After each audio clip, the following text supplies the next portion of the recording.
আমি কলেজে এইচএসসি পড়ার সময় এই ঘটনাটা ঘটেছিল। আমি কলেজ হোস্টেলে থাকতাম। হোস্টেলটা ছিল একতলা বিল্ডিং। আমি সেকেন্ড ইয়ারে উঠার পর হঠাৎ করেই কলেজ কর্তৃপক্ষ ঘোষণা দিল যে হোস্টেল ভেঙে বহুতল করা হবে। আমাদেরকে 2 মাসের সময় দেওয়া হলো, এর মধ্যেই যে যার মতো থাকার জায়গা ঠিক করে নেবে। আশেপাশে আমার কোনো আত্মীয় স্বজন ছিল না। মেসের জন্য কয়েকদিন ঘুরলাম কিন্তু পছন্দ মতো পেলাম না। আমার তো ভয় হলো যে শেষ পর্যন্ত হয়তো আমি থাকার জায়গা খুঁজে পাব না, সেক্ষেত্রে আমার পড়াশোনার কি হবে সেটা ভেবেই অস্থির হয়ে পড়লাম। চেষ্টা করে করে যখন হতাশ, তখনই আমার এক বন্ধু খবর দিল যে এক ভদ্রলোক পেইং গেস্ট রাখবে। আমি কাল বিলম্ব না করে সেখানে ছুটলাম। কলেজ থেকে মাইলখানেক দূরে গ্রাম্য পরিবেশে পাকা বাড়ি। বাড়িওয়ালা ভদ্রলোক খুবই অমায়িক, উনি একজন অবসরপ্রাপ্ত সহকারী জজ। বুড়ো বুড়ি ছাড়া বাড়িতে আর কেউ থাকে না। ভদ্রলোকের বয়স হয়ে গেছে বলে বাসায় একজন লোক দরকার যে বিপদে সাহায্য করতে পারবে, টুকটাক বাজার করতে পারবে আর বুড়োকে একটু সময় দিতে পারবে। আমি শুনেছিলাম পেইং গেস্ট রাখবে, কিন্তু আমার ভাগ্য আরও ভালো, উনি আমার থাকা খাওয়ার জন্য কোনো টাকা পয়সা নেবেন না বলে জানালেন। ভদ্রলোকও আমাকে পছন্দ করলেন। আমি আর দেরি না করে পরদিনই ব্যাগপত্র নিয়ে হাজির হলাম। বাড়ির কাছেই একটা বিশাল খেলার মাঠ ছিল। বিকেলবেলা এলাকার প্রচুর ছেলে মেয়ে সেই মাঠে খেলাধুলা করত। আর সকালবেলা যুবক থেকে বুড়োরা আসত ব্যায়াম করতে। আমার অভ্যাস ছিল প্রতিদিন ভোরে উঠে দৌড়ানো। যারা আসত প্রায় সবাই সবাইয়ের পরিচিত হয়ে উঠেছিলাম। হঠাৎ একদিন একজন নতুন অতিথিকে দৌড়াতে দেখলাম। ভদ্রলোক সহজেই আমার দৃষ্টি আকর্ষণ করল। কারণ উনি দারুণ হ্যান্ডসাম, পেটানো শরীর, বেশ লম্বা আর দেখেই বোঝা যায় শরীরে তাকত আছে। আমি একবার উনাকে পানি করার সময় হাত তুলে সালাম দিলাম, উনিও জবাব দিলেন এবং হাসলেন। সবচেয়ে উল্লেখযোগ্য হল উনি বারবার পিছন ফিরে আমাকে দেখছিলেন। ভদ্রলোক শ্যামলা, কালোই বলা চলে, গোঁফ আছে, তবে দেখেই বোঝা যায় লোকটা খুব মিশুক প্রকৃতির। সেদিনই বিকেলবেলা আমি মাঠের একপাশে বসে খেলা দেখছিলাম। এমন সময় সেই ভদ্রলোককে দেখলাম, তবে একা নয়, সাথে 8-9 বছরের একটা বাচ্চা মেয়ে খেলনা হাতে তার সাথে হাঁটছে। হঠাৎ করেই বাতাসে খেলনাটা ছুটে মাঠের মধ্যে উড়ে গেল। আমি দৌড়ে গিয়ে খেলনাটা এনে মেয়েটার হাতে দিলাম। ভদ্রলোক খুব খুশি হয়ে বললেন, thanks brother, many many thanks, আমি আপনাকে সকালে মাঠে দেখেছি, রাইট? আমি মুখে জবাব না দিয়ে মাথা ঝাঁকালাম। উনি হাত বাড়িয়ে দিয়ে হ্যান্ডশেক করে বললেন, আমি মেজর সুবীর, আর্মিতে আছি, আর এ আমার মেয়ে মল্লিকা। আসুন না আমার বাসায়, জমিয়ে আড্ডা দেয়া যাবে। বেশি দূরে নয়, এই তো কাছেই। আমি কথা দিলাম যে অবশ্যই যাব। উনি বাসার লোকেশন বলে দিলেন, এখান থেকে উত্তর দিকে 8টা বাড়ি পরেই একটা মুদি দোকান আছে, রহমান স্টোর্স, সেটার পিছনেই তাদের বাড়ি, আমার নেমপ্লেট দেয়া আছে গিউ। আমি চিনলাম বাসাটা, একটা একতলা বাড়ি। যাব ভেবেছিলাম, কিন্তু পরে ভুলে গেলাম। 2 দিন পর ভোরে সুবীর সাহেবের সাথে আবার দেখা, তখন আর উনি আমাকে ছাড়লেন না, একেবারে সাথে করে বাসায় নিয়ে গেলেন। বাড়িটা উনার নয়, ওটা উনার শ্বশুর বাড়ি। উনার বউয়ের সাথে পরিচয় করিয়ে দিলেন। আমি সুবীর সাহেবের বউকে দেখে খুব অবাক হলাম।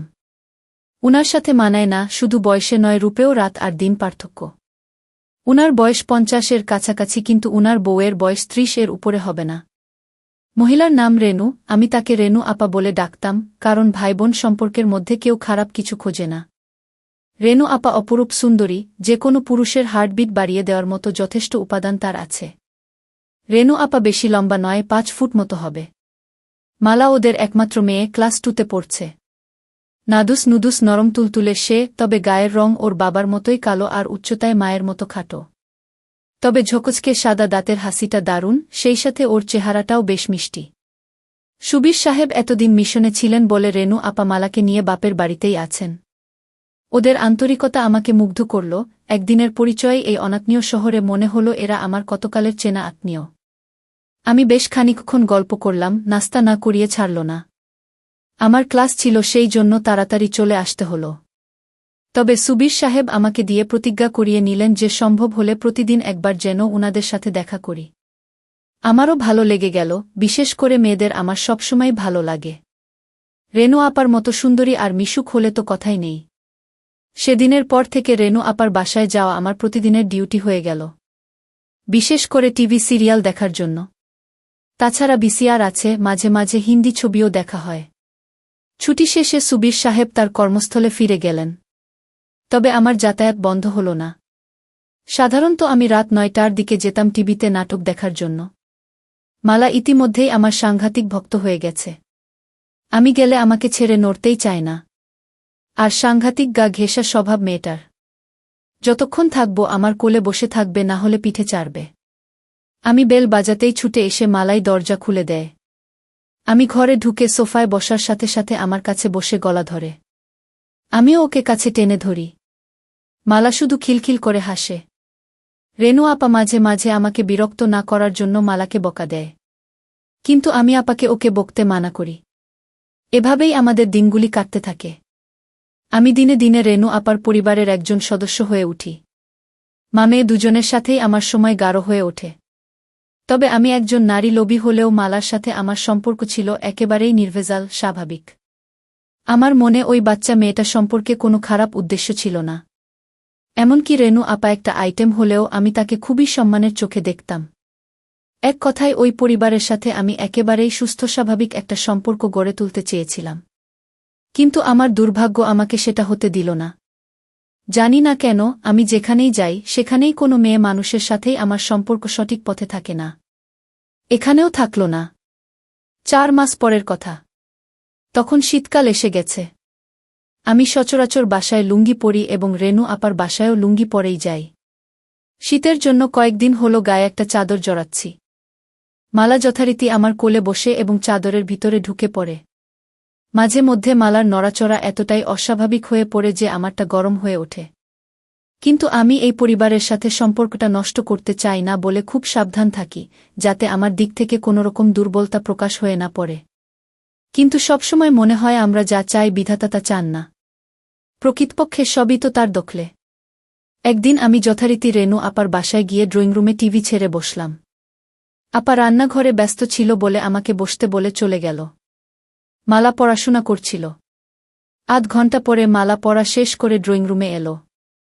আমাকে দেখেই ছুটে এসে আমার ২ পাশে পা দিয়ে কোলে বসে গেল চাদর সরিয়ে। মালা কখনো বসে স্থির থাকে না, সেদিনও বেশিক্ষণ স্থির থাকল না। মিনিট ৫-এর মধ্যেই ওর নড়াচড়া শুরু হয়ে গেল।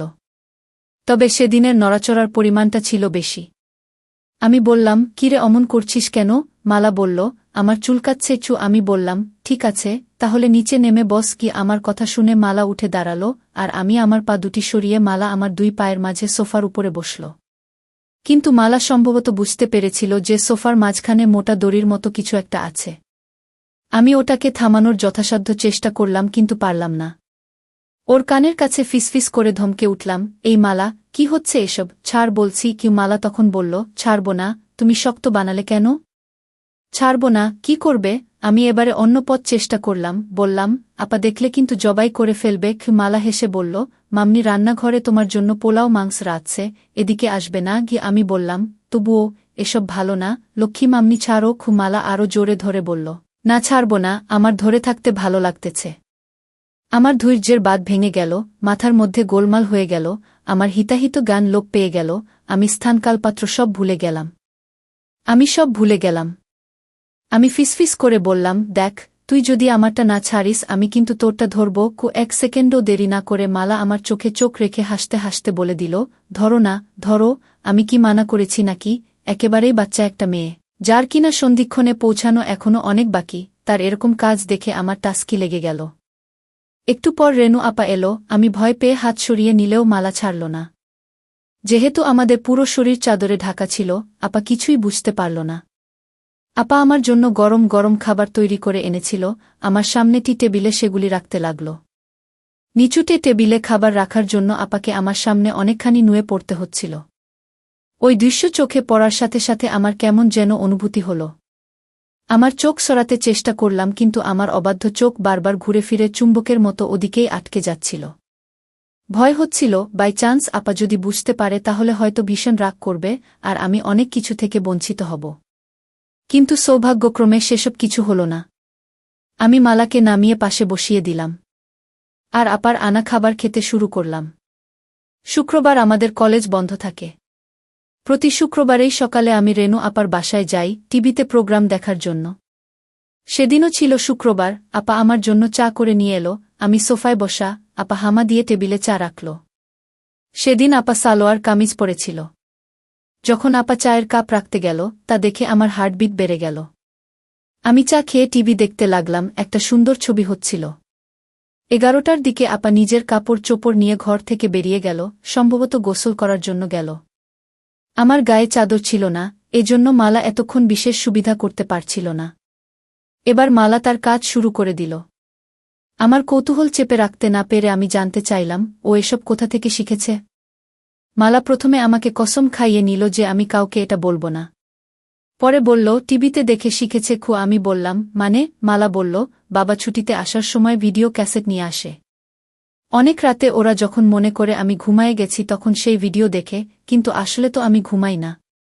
চুরি করে দেখি কেমন করে এসব কাজ করতে হয়। রেনু আপা চলে আসাতে আমরা চুপ মেরে গেলাম। মালা উঠে বাইরে চলে গেল, আমি টিভিতে মনোযোগ দিলাম। আমি যেখানে বসেছিলাম সেখান থেকে রেনু আপার ড্রেসিং টেবিল আড়ালে হলেও ড্রেসিং টেবিলের সামনে কেউ দাঁড়ালে সরাসরি তাকে দেখা না গেলেও আয়নার মধ্যে তাকে পরিষ্কার দেখা যায়। আমিও দেখতে পাচ্ছিলাম। চাইছিলাম ওদিকে তাকাবো না, কিন্তু অবাধ্য চোখ বারবার ঘুরে ঘুরে ওদিকে চলে যাচ্ছিল। আপা টেবিলের উপরে পা তুলে দিয়ে লোশন মাখল। হঠাৎ আমার বুকটা এমনভাবে ধরফর করতে লাগল যে মনে হলো হৃৎপিণ্ডটা না বাইরে বের হয়ে যায়। কারণ রেনু আপা তার সব হঠাৎ করে আমার মাথার মধ্যে বিজলি খেলে গেল। মালার বলা কথাগুলো মনে পড়ে গেল। আমি রেনু আপার কার্যকলাপের মধ্যে পরিষ্কারভাবে অন্য কিছুর স্বাদ পেলাম, আর তার টার্গেট আর কেউ নয়, আমি। মুখে ভাই ডাকলেও তার আসল উদ্দেশ্য অন্য। মালার কথায় বুঝতে পেরেছি যে কোনো কারণেই হোক সুবীর বাবু কাজ করতে অক্ষম। সেক্ষেত্রে আপার কাতর হওয়াটাই স্বাভাবিক। কিন্তু মালার সাথে আমি যেভাবে আটকে গেছি তাতে মামে দুজনকেই। না না, সেটা সম্ভব নয়। এটা আমি পারব না। সিদ্ধান্ত নিলাম, হয় মালা না হয় আপা থেকে আমাকে দূরে থাকতে হবে। সেদিনের মতো আমি দ্রুত আপার বাসা থেকে চলে এলাম। পরের 2-3 দিন ইচ্ছে করেই আমি আপার বাসায় গেলাম না। পরের দিন বিকেলবেলা যখন আমি গেলাম আপা খুব রাগ করল। আমি অজুহাত দেখালাম যে সামনে পরীক্ষা, সেজন্যে আসিনি, আর তাছাড়া আমার বাড়িওয়ালা আর তার বউ একটা নিমন্ত্রণ খেতে গেছে 3-4 দিনের জন্য, তাই বাড়ি ছেড়ে আসতে পারিনি। আমি সেদিনও তারা দেখালাম যে আমি বাড়িতে একা আছি, তাই বেশিক্ষণ থাকা যাবে না, চুরি টুরি হতে পারে, আমাকে তাড়াতাড়ি ফিরতে হবে। আপা সব অকটে বিশ্বাস করল। আসলে বাড়িওয়ালা সেদিনের জন্য দাওয়াত খেতে গেছিল। আমি এদিকে মালার সান্নিধ্য মনে প্রাণে চাইছিলাম। আর তাছাড়া এ কয়দিন মালাকে নিয়ে হাত দিয়ে কাজ চালিয়েছি। চোখের দেখা দেখিনি, তাই এটাই সবচেয়ে বড় সুযোগ, বাড়িতে আমি একা। মালাকে সাথে নিয়ে যাওয়ার কথা বলতেই আপা রাজি হয়ে গেল। মালাও বোধ হয় এটাই চাইছিল, সেও খুশি মনে আমার সাথে চলে এলো। বাড়িওয়ালা দাওয়াত খেতে গেছে, আসবে সেই গভীর রাতে। আমি মালাকে ঘরে নিয়ে দরজা বন্ধ করে দিলাম। আগেই মালার জন্য কিছু চকলেট এনে রেখেছিলাম, সেগুলি ওকে দিয়ে আমি শুয়ে পড়লাম। মালা আমার উপর মাথা রেখে চকলেট খেতে লাগল। মালা বলল, এই চকলেট মিষ্টি না, দেখি আমার আসল চকলেট খাই। সকল কাজটাজ সেরে আমি খুশি মনে মালাকে বাসার গেট পর্যন্ত এগিয়ে দিলাম। যাওয়ার পথে মালাকে বললাম যে আমি পরীক্ষার পড়া নিয়ে কয়েকদিন ব্যস্ত থাকব, তাই ওদের বাসায় যেতে পারব না। আমার মাথায় আরেক ফন্দি এলো, তাই মালাকে বললাম, যদি পারিস তুই নিজেই সকালে চলে আসিস। সত্যি আমি 3-4 দিন না যাওয়াতে এক ভোরে মালা এসে হাজির। আমি ওকে নিয়ে বাড়ির পিছনের সবজি খেতে গিয়ে বসলাম। ওখানে সকালের রোদটা লাগে, আর জায়গাটা নির্জন, সচরাচর ওদিকে কেউ যায় না। আবার দুজনে মিলে কাজ শুরু করে দিলাম। বেশ শান্তি পেলাম আজ। ঠিক পরে দিন মালা একটা দুঃসংবাদটা দিল। সুবীর বাবু কোয়ার্টার পেয়েছেন, মালারা খুব শীঘ্রই ঢাকায় চলে যাচ্ছে। মালা খবর দিল যে রেনু আপা আমাকে দেখা করতে বলেছে। আমি দ্রুত রেনু আপার সাথে দেখা করলাম। আপা আমাকে তার স্বামীর লেখা চিঠি পড়তে দিল। সুবীর বাবু আসতে পারবেন না, তাই আমাকে অনুরোধ করেছেন মালা আর আপাকে ঢাকার গাড়িতে উঠিয়ে দেওয়ার জন্য। রেনু আপার সকল প্রস্তুতি আগে থেকেই নেওয়া ছিল। আমাকে পরের দিনের টিকিট আনতে বলল। আমি পরের দিনের ট্রেনেই আপা আর মালাকে তুলে দিলাম। আমার কেন যেন মনে হলো আপা আমার উপর রাগ করেই তাড়াহুড়ো করে চলে গেল। অনার্স করার পরে পারিবারিক জটিলতার কারণে আমার আর গতানুগতিক লেখাপড়া করা সম্ভব হচ্ছিল না। তাই বিদেশ যাবার উদ্দেশ্যে কর্মমুখী শিক্ষা নেয়ার জন্য ঢাকার একটা বড় নামকরা শিক্ষায়তনে ভর্তি হলাম। এক বন্ধুর সাথে মেসে থাকতাম। ঢাকায় আসার পর থেকেই রেনু আপা আর মালার সাথে দেখা করার এক অদম্য আগ্রহ থাকলেও ইনস্টিটিউটের কঠিন নিয়মকানুনের জন্য হয়ে ওঠেনি। কারণ সকাল 7টা থেকে দুপুর 2টা পর্যন্ত ক্লাস করতে হতো, তারপরে মেসে ফিরে পরের দিনের হোমওয়ার্ক করতে হতো, সপ্তাহে শুধু শুক্রবারে ছুটি থাকত। বেশি ছুটি পেলেই বাড়িতে যেতে হতো টাকার জন্য, এসব কারণে আর হয়ে ওঠেনি। সবচেয়ে বড় সমস্যা হল, রেনু আপাদেরকে তো খুঁজে বের করতে হবে, আমি সুবীর বাবুর ঠিকানা জানি না। আর সে কাজের জন্য যথেষ্ট সময় দরকার, যেটা আমি কোনোভাবেই ম্যানেজ করতে পারছিলাম না। হঠাৎ করেই ইনস্টিটিউট 2 সপ্তাহের জন্য বন্ধ হয়ে গেল। আমি বাড়ি যাওয়া বাদ দিয়ে মালাদের খুঁজে বের করার জন্য মনস্থির করলাম। মনটা বড়ই আওলা লাগতেছিল। আমি ছুটির কথা বন্ধুকে বললাম, কিন্তু বাড়ি যাব না সেটা বললাম না। পরের দিন বন্ধু কাজে বেরিয়ে যাওয়ার সময় শুধু জানালাম, আমি হয়তো বাড়ি চলে যেতে পারি। প্রথমেই গেলাম ঢাকা সেনানিবাস অফিসার্স কোয়ার্টার্স এলাকায়। ঢুকতেই গার্ডদের বসার রুম, সেখানে জিজ্ঞেস করে জানতে পারলাম সুবীর বাবু অনেক আগে কোয়ার্টারে থাকতেন। পরে তিনি মিশনে বিদেশ চলে যান। বিদেশ থেকে ফিরে ঢাকায় বাড়ি কিনেছেন, উনার পরিবার সেই বাড়িতেই থাকে। কিন্তু তারা সেই বাসার ঠিকানা দিতে পারল না, তবে আমাকে আর্মি হেডকোয়ার্টারে খোঁজ নেবার পরামর্শ দিল। আমি সোজা হেডকোয়ার্টারে গিয়ে খোঁজ নিলাম। সুবীর বাবুর প্রমোশন হয়ে এখন তিনি লেফটেন্যান্ট কর্নেল, বাসার ঠিকানা পাওয়া গেল। আমি কোনো দ্বিধা না করে সোজা চলে গেলাম মিরপুরের সেই বাসায়। সহজেই পাওয়া গেল, নম্বর মিলিয়ে 6তলা বিল্ডিং এর সামনে যেতেই বসবাসকারীদের নেমপ্লেট চোখে পড়ল, সেখানে সুবীর বাবুর নামও আছে। আসলে সুবীর বাবু বাড়ি নয়, ফ্ল্যাট কিনেছেন। নামের পাশেই ফ্ল্যাটের নাম্বার দেয়া। 4 তলায় সুবীর বাবুর ফ্ল্যাট। 4 তলায় গিয়ে সুবীর বাবুর নাম লেখা দরজার বেল চাপতেই ভিতর থেকে আওয়াজ পেলাম, কে? জবাব না দিয়ে দাঁড়িয়ে রইলাম। কিছুক্ষণ পর দরজা খুলে গেল। মালাকে চিনতে একটু কষ্টই হল, রাস্তায় দেখলে চিনতে পারতাম না। চেহারার আদলটা আছে, আর সব কিছু পাল্টে গেছে। বেশ লম্বা আর একটু মোটা হয়েছে মালা। আমাকে দেখেই চোখ কপালে তুলে একটা চিৎকার দিল, ও মামনি, দেখো কে আসছে। রেনু আপা ছুটে এলো, আমাকে দেখেই কাছে টেনে নিল। বাসায় ঢোকার পর একটু অভিমান, একটু রাগ, কেন আসিনি, কেন খবর রাখিনি, এইসব চলল অনেকক্ষণ ধরে। বিকেলে সুবীর বাবু ফিরেও এক চোট বকা দিলেন। কিন্তু আদরের সীমা নেই, যেন জামাই আদর। আপা আমাকে কি কি রান্না করে খাওয়াবে সেটা নিয়ে ব্যস্ত হয়ে গেল। বিকেলবেলা আপা আর্মিদের বউদের নাকি একটা ক্লাব আছে, সেখানে চলে গেল। পরে মালা আমাকে বলল, আপা ফিরবে সন্ধ্যার পর। আপা গেলেও সুবীর বাবু বাসায় রইলেন। সেদিন আর মালাকে একা পেলামই না। তবে চোখে চোখে আমাদের অনেক কথা হয়ে গেল। এভাবে একটা দিন গেল। এতদিন পরে এলেও মালার মাঝে আমার জন্য ব্যাকুলতা দেখে ভালো লাগল, যাক শেষ পর্যন্ত এত কষ্ট করে খুঁজে বের করা সার্থক হবে বলে মনে হচ্ছে। সৌভাগ্য কাকে বলে। পরদিন সকালে অফিসে যাবার ঘণ্টাখানেক পর বাসায় ফিরে সুবীর বাবু ঘোষণা দিলেন উনাকে এক্ষুনি বান্দরবান ছুটতে হবে, ওখানে কি যেন একটা ঝামেলা হয়েছে। আধা ঘণ্টার মধ্যে নিচে গাড়ি এসে হর্ন দিল, উনি চলে গেলেন। যাবার আগে আমাকে অনুরোধ করে বলে গেলেন আমি যেন উনি না ফেরা পর্যন্ত না যাই। মনে মনে বললাম, আমিও তো সেটাই চাই। মালা সকালে স্কুলে গেছে, আসবে 2টার দিকে। বাসায় আমি আর রেনু আপা একা, আপা রান্নাঘরে ব্যস্ত রান্না নিয়ে। রান্না শেষে আপা আমাকে গোসল করে নিতে বলল। আমি গোসল থেকে বের হলে আপা গেল গোসল করতে। এ ফ্ল্যাটে গেস্ট রুম আছে, কাজেই আপা বেডরুমে আর আমি গেস্ট রুমে। টেবিলে খাবার দেবার সময় খেয়াল করলাম, আপার লোভী চোখ আমাকে কেবল দেখছে আর দেখছে, যেন গিলে খাবে। খাওয়া শেষ করে আপা আমাকে বলল, তোর সাথে আমার কিছু কথা আছে।